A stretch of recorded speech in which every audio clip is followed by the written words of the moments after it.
Challenges Madhya Pradesh के युवाओं के सामने और जबलपुर के युवाओं के सामने जॉब्स को लेकर क्या आप लोग देखते हैं? क्योंकि आप लोग भी यहीं रहते हैं, तैयारी कर रहे हैं।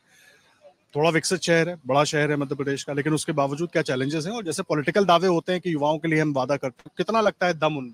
किसी के भी, किसी भी पार्टी के। सर अगर ट्रुथ बोलूं तो युवाओं के लिए और बेरोजगारी के लिए तो मुझे सरकार, किसी भी सरकार में कोई दम नहीं दिखाई देती है, क्योंकि 2017 से ऐसे कई बेरोजगार हैं जो बेचारे सिर्फ एसआई के लिए मेहनत कर रहे थे और आज वो टोटली बाहर है, क्योंकि आज उनकी एज इतनी हो चुकी है कि 2017 के बाद से एसआई नहीं आई, सर थानेदार की पोस्ट नहीं आई, और जो सिर्फ उसमें लगे हुए थे वो टोटली बाहर हो चुके हैं। उनकी एज हो चुकी है, उनकी एज क्रॉस हो चुकी, तो लगातार एग्जाम हुए ही नहीं है एसआई के बाद। उसके बाद हमारा एमपीपीएससी भी रुका रहा, फिर अब स्टार्ट हुआ है, लेकिन अब स्टार्ट हुआ है तो उसमें ये कट ऑफ इतना ज्यादा जनरल का कर रहे हैं कि उसमें से एक दो नंबर से बच्चा चूक जा रहा है। तो और आरक्षण को लेकर भी ज्यादा बात तो मैं नहीं करूंगी, लेकिन ये है कि हाँ, अगर आप जनरल को भी कुछ ऐसी स्कीम दें कि हाँ मतलब वो अपने 1 नंबर 2 नंबर से जो बच्चा चूक रहा है, क्योंकि वो अगले साल फिर डिमोटिवेट होता है, फिर तैयारी करता है, और ऐसे अनेक चैलेंजेस उसके साथ एक साल में आ जाते हैं कि वो दोबारा उस लेवल पे तैयारी नहीं कर पाता है, या तो उसका विवाह हो जाता है, या तो और भी कोई चैलेंजेस है जो उसके पास जाते हैं। अब बच्चा 1 साल लग के तैयारी करता है और फिर उसके बाद अगले साल उसके बाद कोई चैलेंज आता है, वो तैयारी छोड़ दे। मतलब एक अच्छे स्टूडेंट ने तैयारी छोड़ दी, मतलब सरकार की जिस स्टूडेंट को जरूरत थी उस स्टूडेंट तैयारी छोड़ दी। जी सर, वो सिस्टम में बेहतर कर ही नहीं पाएगा ना, वो तो निकल गया बाहर।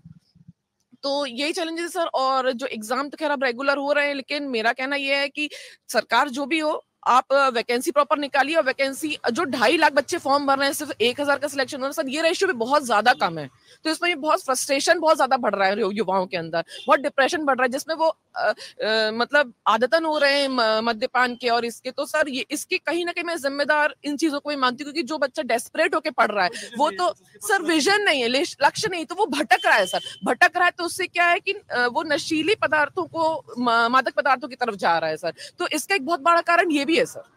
तो क्या लगता है, अब मैं चाहे बीजेपी की बात करूं या कांग्रेस की, सब दावे कर रहे हैं, चुनाव का टाइम है। बीजेपी विकसित भारत की बात कर रही है, कह रही है कि युवाओं का बड़ा योगदान इसमें होने वाला है। कांग्रेस 30 लाख नौकरियों की बात कर रही है। तो सारी पॉलिटिकल पार्टियां जो है वादे करती रही, तो किसी में लग रहा है कि कोई कुछ बेहतर कर सकता है?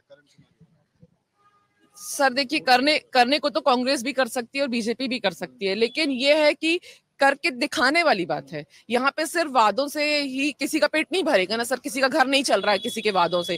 तो अगर आप करके दिखा रहे हैं तो ठीक है, क्योंकि अभी मैं आगे का विजन तो नहीं बता सकती हूँ, लेकिन यह है कि इन लोगों को अगर वादे कर रहे हैं तो उस पर खरा उतरना चाहिए सर, तभी युवा। अभी तक लगता है कि कुछ हुआ है मध्य प्रदेश का ही अगर मैं फोकस करूं तो युवाओं के लिए यहाँ पर कुछ भी 10%, 5% कुछ भी काम हुआ है लगता है?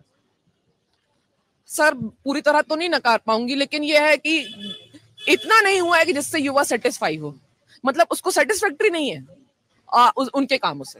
एक पर्टिकुलर टाइम पीरियड में कुछ हुआ, लेकिन आगे जो युवा है उनको उस तरीके। हाँ सर, उस तरह का उनके पास ऐसा कोई गोल ही नहीं है, ऐसा कोई मोटो ही नहीं है। और ऐसा ही जो नहीं हुई सर, उससे बच्चा बहुत परेशान हुआ, कई बच्चे बाहर हो गए सर। तो मतलब मेरा ये कहना है कि चीजों को प्रॉपर चलाया जाए, सही तरीके से चले, नौकरियों को लेकर बेहतर व्यवस्था हो, ये बहुत जरूरी है। आप लोग थोड़ा आगे आ जाइए, सब लोग आगे आ जाइए, घबराने की जरूरत नहीं है, आप ही लोगों की बात हो रही है। तो बड़ा अहम है यहाँ पर ये समझने के लिए, क्योंकि बहुत सारे चैलेंजेस है, उन चैलेंजेस को लेकर दावे वादे तो होते रहे, लेकिन पूरे कितने हुए? आपका नाम? सर मैं रोशनी यादव हूँ। सब तैयारी कर रहे हैं जी। बड़ा इशू ये है कि उसके बाद दावे वादे तो खूब हो रहे हैं, अलग अलग नौकरियों के लिए तैयारी कर रहे होंगे, बड़ा गोल भी होगा, लेकिन क्या लगता है सुविधाएं, सरकारी सुविधाएं कुछ मिल रही हैं? क्योंकि बातें तो सब करके चले जाते हैं, और आज से नहीं, युवाओं की बातें हम सालों से सुनते आए, सदियों से सुनते आए। कहीं पर लग रहा है कि युवा केवल चुनाव के वक्त युवा होता है, या उसके बाद भी युवा की चिंता होती है?